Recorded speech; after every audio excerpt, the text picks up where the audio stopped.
Hello friends, my name is Zeel Shah. I am from Baroda Medical College. So, in any minute, let's get started. Today I am here to explain the clinical anatomy of scalp. First of all, let's start with the scalp gap. Alright, so in the scalp gap, uh, if the aponeurosis, the occipitofrontalis aponeurosis, if it is cut in deep transverse or coronal plane, alright, इधर से अगर ये cut हो गई तो क्या होगा कि ये जो ऑक्साइ फ्रंटल बेली है ऑक्साइपिटोफ्रंटालिस का, ये एपोन्यूरोसिस को एंटीरियरली रिट्रैक्ट करेगा. रिट्रैक्ट का मतलब अपनी तरफ खींचेगा. ठीक है. और ये जो ऑक्साइपिटल बेली जो है वो एपोन्यूरोसिस को पोस्टीरियरली रिट्रैक्ट करेगा, अपनी तरफ पोस्टीरियरली खींचेगा. तो होगा क्या है इसकी वजह से कि ये जो वुंड इधर हुआ है तो वो खींचने की वजह से अंदर डीप गैप क्रिएट हो जाएगा. ठीक है. अभी हीलिंग करनी है तो हीलिंग के लिए क्या करेंगे हम लोग, तो aponeurosis must be close with the suture. ये जो है यहाँ पे अगर स्टिचेस ले लिए जाए तो क्या होगा कि दोनों एपोन्यूरोसिस इंडिपेंडेंटली नहीं, अभी एक ही एपोन्यूरोसिस की तरह वर्क करेंगे. सो रिट्रैक्शन जो होगा anteriorly by frontal belly and posteriorly by occipital belly वो नहीं होगा. ठीक है.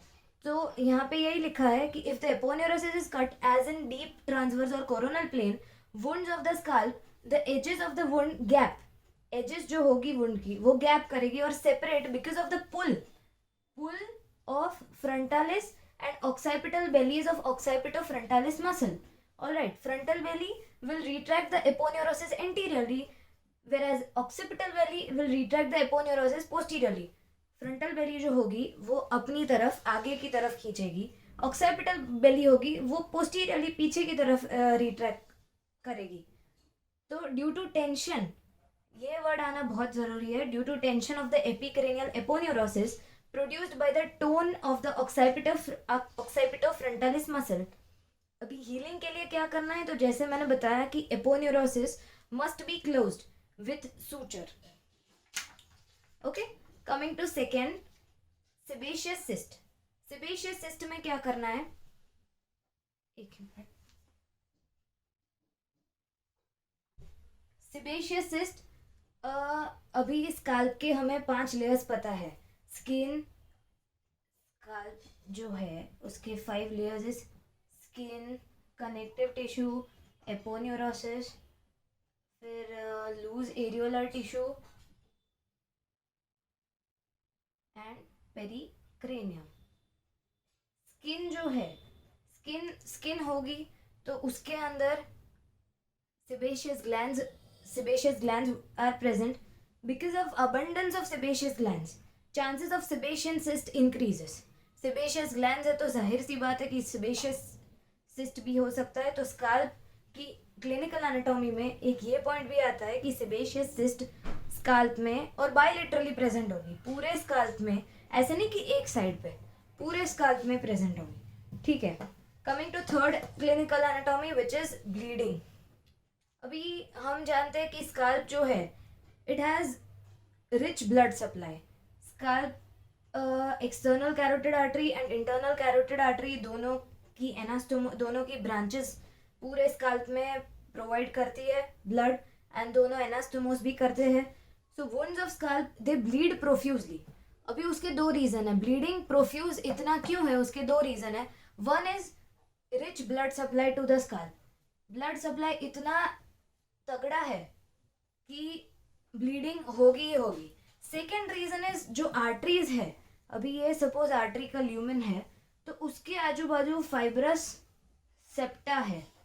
फाइब्रस सेप्टा कह सकते हैं या फाइब्रस कनेक्टिव टिश्यू की वजह से क्या होता है, ये सपोज आर्टरी है पूरी, तो अगर इसको यहाँ से इसको कट कर दिया लेट्स से, तो क्या होगा, जनरली आर्टरी को अगर कट कर दे तो वेजो कंस्ट्रिक्शन वो शो करती है. ठीक है, वेजो कंस्ट्रिक्शन. बट ये यहाँ पे ये केस में वेजो कंस्ट्रिक्शन उसका क्यों नहीं होगा, क्योंकि उसके ल्यूमेन को आजू बाजू दोनों तरफ से ये फाइब्रस टिश्यू जो है उसने होल्ड करके रखा है. ठीक है. तो अभी फाइब्रस टिश्यू जो है उसने होल्ड करके रखा है, तो जाहिर सी बात है कि इसका ल्यूमेन बंद होना चाहेगा, पर हो नहीं रहा। तो और ज्यादा मतलब vessels are prevented from retracting by the fibrous fascia. ये जो फाइब्रस फेशिया है उसके उसने रिट्रैक्शन को प्रिवेंट करके रखा है। रिट्रैक्शन का क्या मतलब है कि इसकी बेसिक टेंडेंसी क्या होगी कट होने के बाद, कंस्ट्रिक्शन, पर वो हो नहीं रहा। ठीक है, ब्लीडिंग को अभी तो एक ही रास्ता है, इसको अरेस्ट कैसे करना है ब्लीडिंग को, मतलब अगर प्रोफ्यूज ब्लीडिंग को हेड इंजरी होने की वजह से रोड ट्रैफिक एक्सीडेंट में, आरटीए में ज्यादा, रोड ट्रैफिक एक्सीडेंट जो होते हैं उसमें ज्यादा देखने को मिलता है ये स्काल्प का ब्लीडिंग। तो क्या करेंगे, तो बहुत ही प्रेशर, मतलब जो कॉटन होगा, कॉटन से हम उस बंदे को जहाँ पे उसको लगा है वहां पे कॉटन अप्लाई करके टाइट प्रेशर प्रोवाइड करेंगे। Bleeding can be arrested by applying pressure at the site of injury bye tight cotton bandage against the bone. ये एक ही तरीका है इसको रोकने का, क्योंकि पता है कि स्काल्प की एक और प्रॉपर्टी, पता है इसकी एक और प्रॉपर्टी अच्छी है कि इतना तेज ब्लीडिंग होने की वजह से, इतना तेज ब्लीडिंग तो हुआ ठीक है, पर दूसरी क्या चीज अच्छी है कि इतना अच्छा उसका ब्लड सप्लाई है, उसकी वजह से उसका हीलिंग भी फास्ट हो जाता है। मतलब दो चीजें हैं, एक ब्लीडिंग रिच ब्लड सप्लाई, उसकी वजह से ब्लीडिंग बहुत ही तेज हो रहा है, दूसरी चीज कि ब्लड सप्लाई तेज होने की वजह से हीलिंग भी फास्ट हो रहा है, तो जितना स्पीड में ब्लीडिंग होगा हीलिंग भी उतना ही तेज होगा। ठीक है, ये तो हो गई 3 एनाटॉमी। क्लिनिकल स्काल्प गैप हमने डिस्कस किया, फिर sebaceous cyst then bleeding. Coming to next is surgical layers. अभी किसको बोलेंगे, सर्जरी के पॉइंट ऑफ व्यू से ये जो फर्स्ट 3 लेयर है, skin, connective tissue and aponeurosis, उनको सर्जिकल लेयर बोलते हैं, उनको स्काल्प प्रॉपर भी बोलते हैं। सर्जिकल लेयर्स क्यों बोला, क्योंकि ये 3 जो लेयर है वो एक दूसरे के साथ इतने चिपक के, they are firmly adherent to each other that they behave as a single unit, एक ही यूनिट की तरह बिहेव करते हैं। अभी जब भी कोई इंजरी हुई, hair when hairs are caught in machinery, ठीक है, तो ये पूरा जो ये तीनों लेयर है ये एक साथ टीयर अवे करते हैं। टीयर अवे को बोलते हैं avulsed. When hairs are caught in machinery the scalp proper is avulsed. Avulsed का मतलब ही होता है टीयर अवे, पूरे तीनों के तीनों लेयर एक साथ उखड़ जाते हैं। ठीक है, तो ये हुआ स्काल्प प्रॉपर, सर्जिकल लेयर, उसकी एनाटॉमी। अभी लूज एरियोलर लेयर जो 4th लेयर है उसकी एनाटॉमी बहुत ही इंटरेस्टिंग है। It account for free mobility of scalp proper on the underlying bone. समझाती हूँ इसे, ये फर्स्ट लेयर, ये सेकेंड लेयर, ये थर्ड लेयर, अभी बीच में ना गैप है, उसके बाद ये पेरिक्रेनियम या पेरियोस्टियम और उसके नीचे जस्ट बोन। ठीक है, तो ये जो है ये हमारा लूज एरियोलर लेयर है।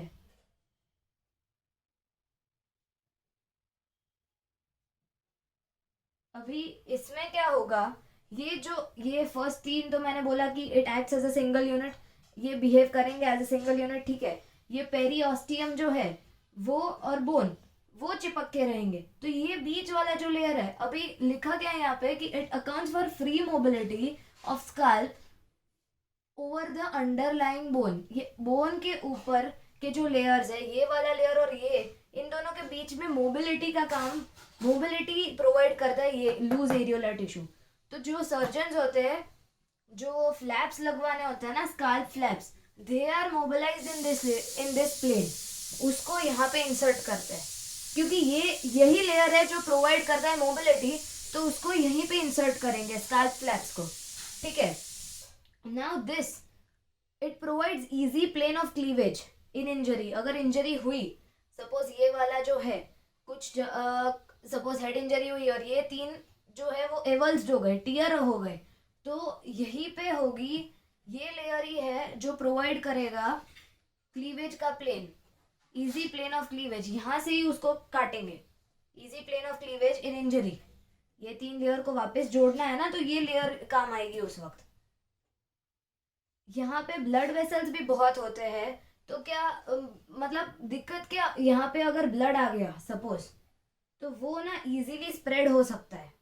तो उसके ऊपर है कि ये रहा डेंजरस एरिया ऑफ स्काल्प। इसको ही, इसी लूज एरियोलर लेयर को ही डेंजरस एरिया ऑफ स्काल्प क्यों बोलते हैं? क्योंकि यहाँ पे एमिसरी वेन्स प्रेजेंट होती है। अभी एमिसरी वेन्स का काम क्या है, तो फर्स्ट ऑफ ऑल उसकी डेफिनेशन क्या है। तो एमिसरी वेन्स कौन सी वेन्स होती है, जो ना एक्स्ट्रा क्रेनियल वीनस सिस्टम जो है, एक्स्ट्रा क्रेनियल वीनस सिस्टम, बाहर की क्रेनियम के बाहर की वीनस सिस्टम को इंट्राक्रेनियल वीनस सिस्टम से कनेक्ट करती है। डेंजरस एरिया क्यों बोल रहे हैं? डेंजरस एरिया का ये मतलब है, कहीं पे भी पूरे सिस्टम में कहीं पे भी डेंजरस वर्ड आ गया, मतलब कि बाहर की कोई चीज वो ब्रेन के अंदर आके दिक्कत कॉज कर रही है। तो क्या होगा, एमिसरी वेन्स जो है, फर्स्ट ऑफ ऑल इनके पास ये वेन्स ऐसी है स्पेशलाइज, जिनके पास वाल्व ही नहीं है, they are valveless veins. Okay. Secondly, इनकी डेफिनेशन में बोल रहे हैं कि एक्स्ट्रा क्रेनियल वीनस सिस्टम जो है उसको इंट्राक्रेनियल से कनेक्ट कर रहे हैं। अभी वाल्व प्रेजेंट नहीं है तो बायलेटरल फ्लो हो मतलब दोनों बाई डायरेक्शनल फ्लो हो सकता है, दोनों साइड अंदर की चीजें बाहर जा सकती है, बाहर की चीजें अंदर आ सकती है।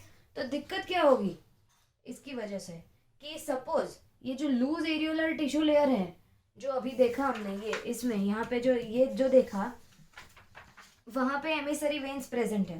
तो क्या हो सकता है कि अगर ब्लड या पस यहाँ पे कलेक्ट हो गया ये लेयर में, तो वो तो इजीली एमिसरी वेन्स के थ्रू वो तो चला जाएगा अंदर की साइड। यहाँ पे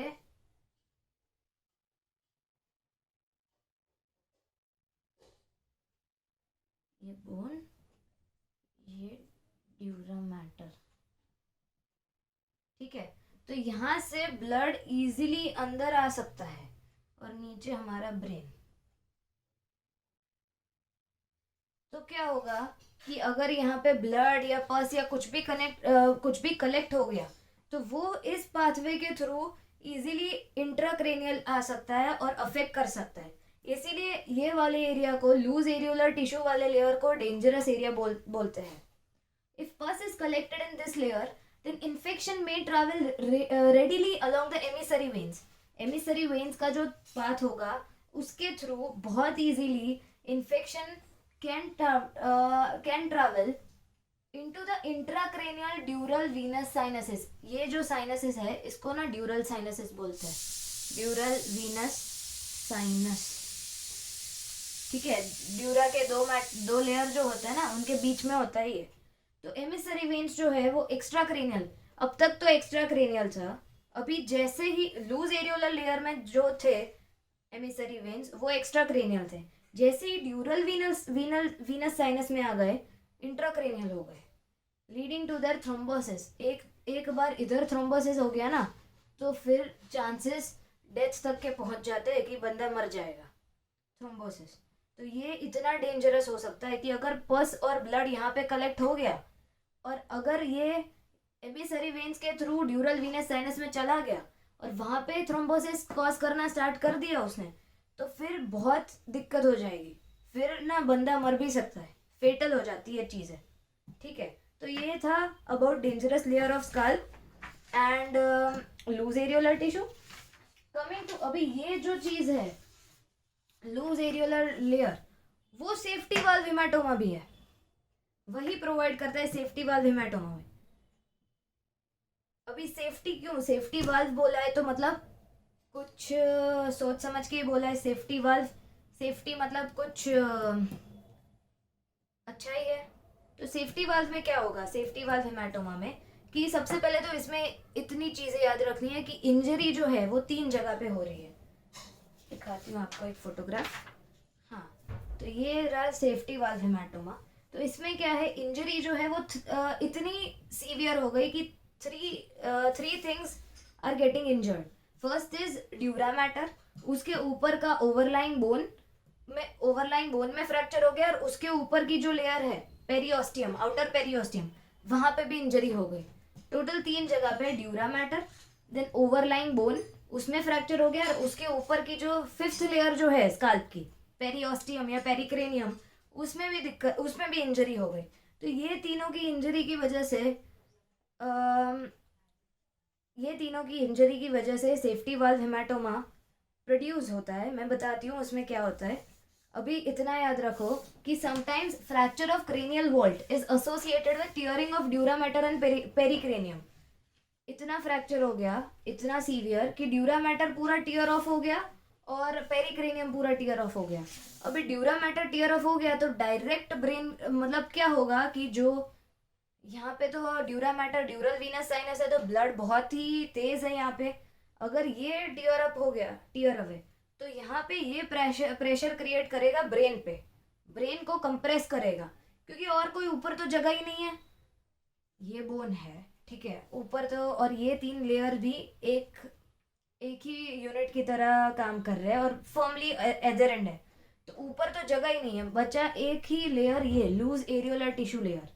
तो क्या होगा कि ब्लड जो है वो, ये जो साइट ऑफ फ्रैक्चर है, लाइन ऑफ फ्रैक्चर, यहाँ से ऐसे ऊपर जाएगा और इधर फिलअप होना शुरू हो जाएगा, क्योंकि ये एक अकेला लेयर है जो स्पेशियस है। बाकी तीनों, ये तीनों तो फॉर्मली एडहेरेंट है तो इनका तो काम ही गया। और ये जो उसके नीचे के लेयर है, periosteum, then overlying bone and dural venous sinus, ये तीनों तो टीयर अप हो गए, ये तीनों में तो इंजरी आ गई।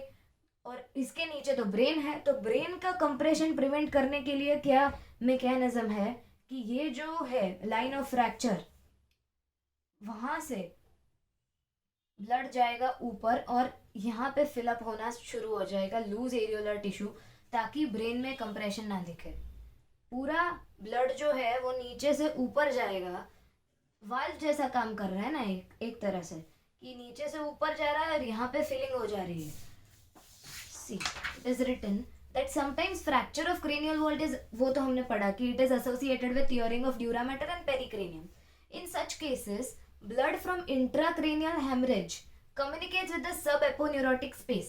subaponeurotic space मतलब यही स्पेस, ये लास्ट वाला जो लेयर है, थर्ड वाला, ये तो स्किन, फिर ये कनेक्टिव टिश्यू और ये एपोन्यूरोसिस। तो एपोन्यूरोसिस के नीचे मतलब सब एपोन्यूरोटिक, सब एपोन्यूरोटिक बोल दो या लूज एरियोलर लेयर बोल दो, ये एक ही बात है। कई बुक्स में सब एपोन्यूरोटिक बोलते हैं ये लेयर को। एपोन्यूरोसिस के नीचे है, तो यहाँ पे ये लिखा हुआ है कि communicates with the sub aponeurotic space of scalp through the line of fracture. ये जो है लाइन ऑफ फ्रैक्चर, ये लाइन ऑफ फ्रैक्चर है, ठीक है। So the science of brain compression don't develop. Brain का, ये ब्रेन है हमारा, तो ब्रेन कंप्रेस ना हो, ब्रेन कंप्रेशन ना हो, इसीलिए ये मैकेनिज्म है हमारी बॉडी में कि लाइन ऑफ फ्रैक्चर के थ्रू, उस पाथवे के थ्रू जाएगा सब एपोन्यूरोटिक स्पेस में, और ब्लड जब तक यहाँ पे पूरा फिलअप नहीं हो जाता तब तक ब्रेन का कंप्रेशन प्रिवेंट हो सकता है, until the space is full of blood। okay, hence fourth layer is called safety valve hematoma। अभी फोर्थ लेयर देखो कि फोर्थ लेयर जो है उसको डेंजरस लेयर भी बोला है, उसको सेफ्टी वाल्व हेमाटोमा भी बोला है। डेंजरस लेयर क्यों बोल रहे हैं उसको? क्योंकि वहां पे एमिसरी वेन्स प्रेजेंट है। एमिसरी वेन्स की वजह से क्या होगा कि एक्स्ट्रा क्रेनियल सिस्टम और इंट्राक्रेनियल सिस्टम वो दोनों कनेक्टेड है एक दूसरे से। तो अगर पस और ब्लड यहाँ पे फिलअप हो गया तो वो एमिसरी वेन्स के थ्रू जाएगा ड्यूरल वीनस साइनस में। सेफ्टी वाल्व हेमाटोमा में क्या हो रहा है कि ड्यूरल वीनस साइनस जो है, ड्यूरा पूरा टियर अवे हो गया, ड्यूरा, ओवरलाइंग बोन, उसके ऊपर का पेरियोस्टियम, तीनों चीजें पूरी टियर अप हो गई है। तो दिक्कत क्या होगी कि कंप्रेशन ऑफ ब्रेन ना हो, उसकी वजह से उसको प्रिवेंट करने के लिए सेफ्टी वाल्व हेमाटोमा, वो फोर्थ लेयर को ही बोला है क्योंकि फोर्थ लेयर में ही स्पेस है। तो पूरा ब्लड नीचे से, it acts as a valve, और पूरा ब्लड नीचे से जाएगा ऊपर की तरफ। नीचे से तो क्या मतलब ड्यूरल वीनस साइनस से जाएगा लूज एरियोलर या सब एपोन्यूरोटिक स्पेस में, और वहां पे फिलअप हो जाएगा। जब तक यहाँ पे पूरा फिलअप नहीं हो जाता तब तक ब्रेन का कंप्रेशन प्रिवेंट रहेगा, ठीक है। तो ये दोनों चीजें क्लियर हो गई। कई बार ऐसा होता है कि सीएसएफ भी हो जाता है कलेक्ट इन सब एपोन्यूरोटिक स्पेस, तो उस वक्त उस कंडीशन को बोलते हैं सिफेल हाइड्रोसिल। सिफेल हाइड्रोसिल, ये सिर्फ याद करने की चीज है और कुछ नहीं। Now coming to black eye, loose areolar layer, ये भी it is also related to loose areolar layer.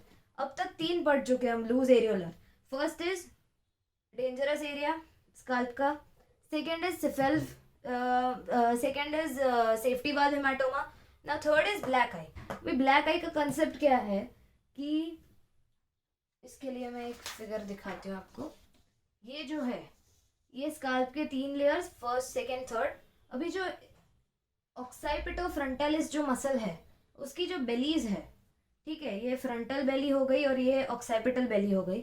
अभी इसका ना कोई ऑक्साइपिटल बेली तो पीछे की तरफ बोनी अटैचमेंट शो करती है, बट फ्रंटल बेली का एंटीरियरली कोई भी बोनी अटैचमेंट नहीं है. तो क्या होगा कि ब्लड जो है वो यहाँ से सीधा सीधा फ्लो होगा into upper eyelid. Anteriorly there is absence और there is no bony attachment for frontal belly. So क्या होगा कि पूरा ब्लड जो है वो अपर आईलिड तक फ्लो करेगा और वहां पे जाके कलेक्ट हो जाएगा और ब्लैक आई का फॉर्मेशन होगा. मतलब blood and fluid collected in the loose areolar layer tracts freely under the skull producing generalized swelling. Generalized swelling हो जाएगी over the dome of the skull but cannot pass into either occipital और temple region. Occipital और temple region में नहीं जा सकता. क्यों? क्योंकि बोनी अटैचमेंट्स है, because of bony attachments of occipito frontalis muscle. ठीक है, जनरलाइज स्वेलिंग, ब्लड फिलअप हो गया. अभी जनरलाइज स्वेलिंग देखने को मिलेगी पर वो टेम्पल रीजन में नहीं जा सकता, ऑक्साइपिटल रीजन में भी नहीं जा सकता क्योंकि वहां पे ऑक्साइपिटो फ्रंटालिस को बोनी अटैचमेंट्स मिल रहे हैं. However, it can track freely anteriorly. Anteriorly, it can track freely because occipitofrontalis muscle has no bony attachments anteriorly.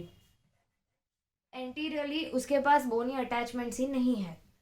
ठीक है, occipitofrontalis की जो frontal belly है उसके पास anteriorly कोई bony attachment नहीं है.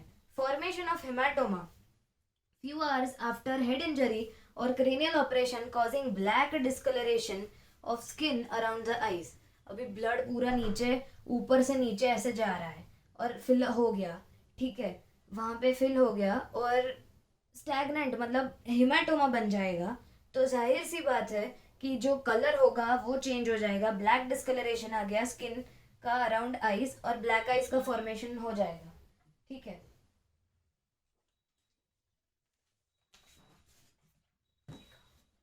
ये जो कंडीशन है इसको ब्लैक आई बोलते हैं.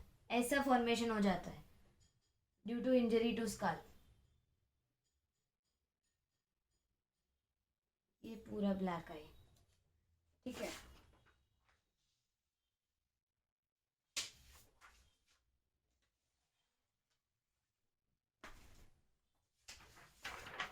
हाँ. अभी समटाइम्स क्या होता है कि अगर कोई इंजरी हो गई स्कल्प की, ठीक है, और पूरा ऐसे फ्लैप जैसा निकल गया. ये नॉर्मल स्कल्प है और पूरा मतलब एक साइड का ऐसे फ्लैप जैसे निकल गया. तो क्या क्या होगा, और ये कनेक्टेड है यहाँ से, तो due to its rich blood supply, जैसे पहले बताया था कि उसका बहुत ही अच्छा blood supply, and if the anastomosis are preserved, anastomosis अगर उसके प्रिजर्व्ड रहेंगे तो क्या होगा कि इट इज सफिशिएंट कि ब्लड जो है वो ये वाले एरिया से यहाँ पे पूरा सप्लाई करेगा, मतलब नेक्रोसिस नहीं होगी. एक क्वेश्चन बहुत ही पूछा जाता है कि ऐसा फ्लैप अगर बन गया तो क्यों ये मर क्यों नहीं जाता, नेक्रोसिस क्यों नहीं हो जाती. नेक्रोसिस का इन जनरल मीनिंग होता है मर जाना, डेथ ऑफ सेल्स, नेक्रोसिस. ठीक है, तो सर्जन्स क्या करते हैं, अगर कोई भी पेशेंट इमरजेंसी में आया जिसका पोर्शन स्कैल्प का इतना निकला हुआ है ऐसे, तो क्या करेंगे, वो उसको वापस इधर रख के स्टिचेस कर देंगे, इसको निकाल नहीं देंगे. क्यों? क्योंकि उनको पता है कि ये हील हो जाएगा. Since the blood supply of scalp and superficial temporal region is very rich. Avulse का मतलब हमने पहले ही बोला था, teared portion, tear away. Avulse मतलब टीयर अवे. तो avulsed portion need not be cut away, इसको निकालना नहीं है. They can be replaced in position and stitched. इसको वापस रख के स्टिचेस ले लेंगे। They usually take up and heal well, तो हीलिंग हो जाएगी। ये एक अप्लाइड था। सेकेंड इज, बहुत बारी ऐसा होता है कि एक स्ट्रिंग या टोर्निक्वेट है, स्ट्रिंग, नॉर्मल स्ट्रिंग, अगर उसको about the years and eyebrows उसको बहुत टाइटली ऐसे रख दिया, ऐसे पूरा टाई कर दिया पूरे हेड के अराउंड, तो ये चीज़, और बहुत टाइटली किया, तो ये एक इमरजेंसी कंडीशन बन सकती है। क्यों होगा ऐसा, मैं उसको एक फोटो आपको दिखाती हूँ, डायग्राम। क्यों हो जाता है ऐसा, बिकॉज जो मेजॉरिटी ब्लड वेसल्स जो है वो इधर से जा रहे हैं, ये अबाउ ईयर यहाँ से, और ये स्काल्प के ऊपर, यहाँ यहाँ एनास्टोमोसिस हो रहा है, पर ओरिजिन कहाँ से हो रहा है, ये सारे वेसल्स और वो हेड एंड नेक से जा रहे हैं, ठीक है। तो अगर इधर मैंने ये पूरा एक ऐसे लगा दी पूरी स्ट्रिंग टाइटली, तो क्या होगा, यहाँ पे जो जितने भी वेसल्स है वहां पे प्रेशर बिल्डअप हो जाएगा, तो क्या होगा, ब्लड सप्लाई में दिक्कत हो सकती है। इसीलिए बोलते हैं कि इतनी टाइटली स्ट्रिंग नहीं लगानी चाहिए, और अगर लगाओ तो क्या करो, एक जगह पे पेन या पेंसिल डाल दो ताकि इतना प्रेशर बिल्डअप ना हो। ये पूरा अगर एन सर्कल कर दिया, एन सर्कल का मतलब पूरे चारों तरफ लगा दिया हेड के अराउंड, और अबाउ द ईयर और आईलिड्स, तो यहाँ ओरिजिन जो हो रहा है वहां पे ही लगा दिया, तो यहाँ पे अगर प्रेशर बन जाएगा तो आगे ब्लड ही फ्लो नहीं होगा, तो इमरजेंसी कंडीशन हो जाएगी, ठीक है। तो यहाँ पे यही लिखा हुआ है कि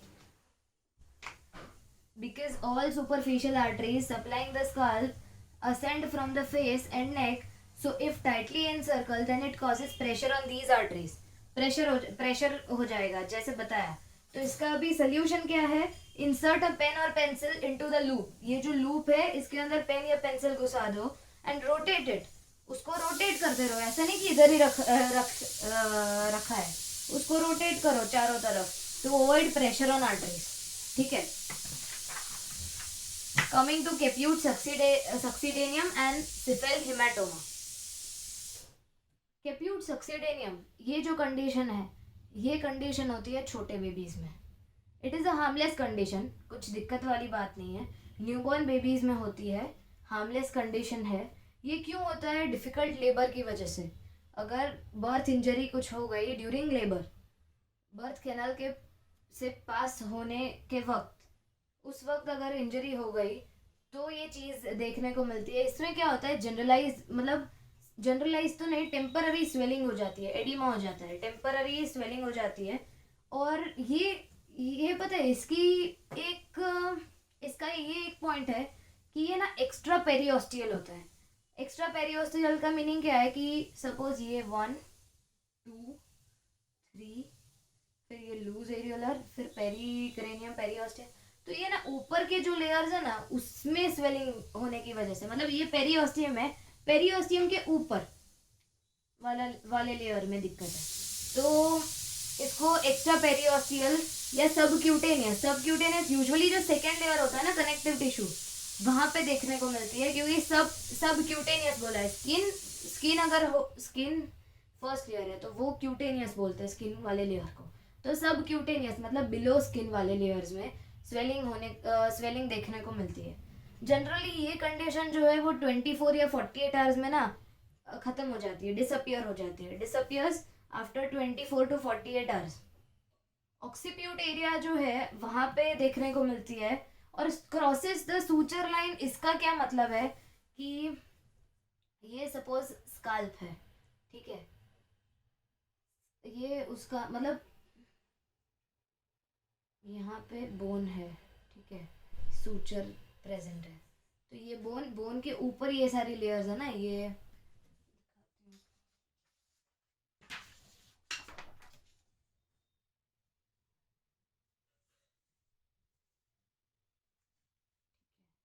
यहाँ पे ये बोन, मतलब अच्छे वाला सूचर, इसके ऊपर ये पेरियोस्टियम, फिर सारे लेयर्स स्काल्प के, ठीक है। तो सूचर बोन तो इंक्लूड ही नहीं हुआ ना, बोन के ऊपर पेरियोस्टियम आ गई और ये यहाँ पे एक्स्ट्रा पेरियोस्टियल हो रहा है, तो सूचर इंक्लूड ही नहीं हुआ। तो क्या होगा कि पूरा जनरलाइज स्वेलिंग, मतलब ये मिड लाइन जो है ये मिड लाइन कहलाता है।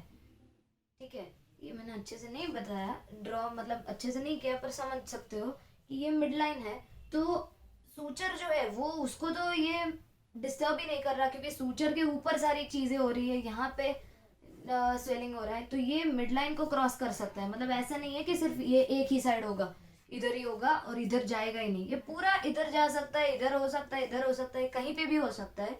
पर ये हार्मलेस कंडीशन है, बच्चे को कुछ भी दिक्कत कॉज नहीं करेगा, और 24 और 48 आवर्स में ना पूरा बैक टू नॉर्मल हो जाता है। ये बेसिकली क्या क्यों होता है, क्योंकि इंटरफियरेंस जब भी बर्थ कैनाल के थ्रू, जब भी इंजरी बर्थ कैनाल के थ्रू जब भी बेबी डिलीवर हो रहा होता है, ठीक है, तो उस वक्त ना जो वीनस रिटर्न है उसमें इंटरफियरेंस होने की वजह से हो जाती है। प्रेशर ऑन स्कल, इधर लिखा भी है, pressure on skull which causes interference of venous return, उसकी वजह से कैप्यूट सक्सीडेनियम देखने को मिलता है। अब इन कमिंग टू सिफेल हेमाटोमा, इस सिफेल हेमाटोमा का अलग ही सीन है। सिफेल हेमाटोमा, ये कैप्यूट सक्सीडेनियम था, वो एक्स्ट्रा पेरियोस्टियल था, मतलब फिफ्थ लेयर जो है पेरियोस्टियम, उसके ऊपर वाले लेयर्स अफेक्ट हो रहे थे। ये जो है ये सब पेरियोस्टियल है। पेरियोस्टियम और बोन, इसके बीच में जो जितनी जगह है ना, ये सपोज पेरियोस्टियम है और ये जो है ये बोन है, इसके बीच में ये वाली जगह है ना, यहाँ पे हो जाए अगर स्वेलिंग, तो इसको सब पेरियोस्टियल बोलेंगे, इस वाली कंडीशन को सिफेल हेमाटोमा बोलेंगे। अभी क्या है मैं आपको एक्सप्लेन करती हूँ कि सपोज एक पेपर है, इसको मेरे को स्टिक करना है कार्डबोर्ड पे, तो मैं क्या करूँगी, दो वेज है मेरे पास, या तो मैंने पूरा ग्लू इधर लगा दिया और ऐसे चिपका दिया एकदम ऐसे ऐसे करके। दूसरा वे क्या है कि मैं सिर्फ एजेस पे गम लगाऊंगी और इसको चिपकाऊंगी। तो क्या होगा, सपोज एजेस पे मैंने गम लगा के इसको अगर स्टिक किया है, तो क्या होगा कि ये जो बीच की जगह है, मतलब एजेस पे ये पूरा स्टिक वाला रहेगा, पर बीच में ना कार्डबोर्ड और पेपर के बीच में जगह होगी, तो वो जो चीज है, वो जगह हम उसकी बात कर रहे हैं, सब पेरियोस्टियल स्पेस। ठीक है, तो अभी क्या होगा, ये जो कार्डबोर्ड के एजेस है वो सूचर्स है, सूचर्स के साथ फर्मली अटैचमेंट हो जाती है पेरियोस्टियम की। पेरियोस्टियम और सूचर्स दोनों हिल भी नहीं सकते, पर सूचर वाली जगह के अलावा जो जगह है वहां पे स्पेस होता है, तो वहां पे स्वेलिंग हो गई तो सिफिल हेमाटोमा बोलेंगे। तो इसमें क्या लिखा है कि सब पेरियोस्टियल कलेक्शन ऑफ ब्लड, सब पेरियोस्टियल वर्ड आ गया। दोनों में डिफरेंस पूछते हैं, कैप्यूट सक्सीडेनियम कब होता है, दोनों बर्थ इंजरी के वक्त ही होते हैं।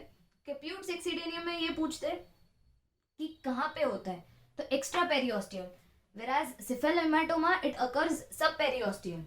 ऑलराइट, फिर इसमें क्या लिखा है कि since the periosteum of skull loosely covers the bones of skull except, ये जो मैंने बताया वो कार्डबोर्ड और ग्लू वाला, कि loosely covers the bones of skull except at the sutures, sutural lines जो है वहां पे फर्मली अटैच्ड होता है, it is firmly attached to the sutural membranes. The hematoma is bound by sutural lines and assumes the shape of related bones. Commonly found in parietal region, वो वाला ऑक्सीप्यूट में देख रहे हैं, ऑक्सीपिटल रीजन जो है वहां पे, ये parietal रीजन में। अभी इसका क्या मैं दिखाती हूँ आपको कि मैं क्या बोलना चाह रही थी, कि ये बोन है, अभी इसमें ये वाला जो सिफिल हेमाटोमा है ना, ये मिड लाइन कभी क्रॉस नहीं करेगा। ये सपोज ये है, ये मिड लाइन, ये यहाँ पे, ये हमारा बोन बन गया।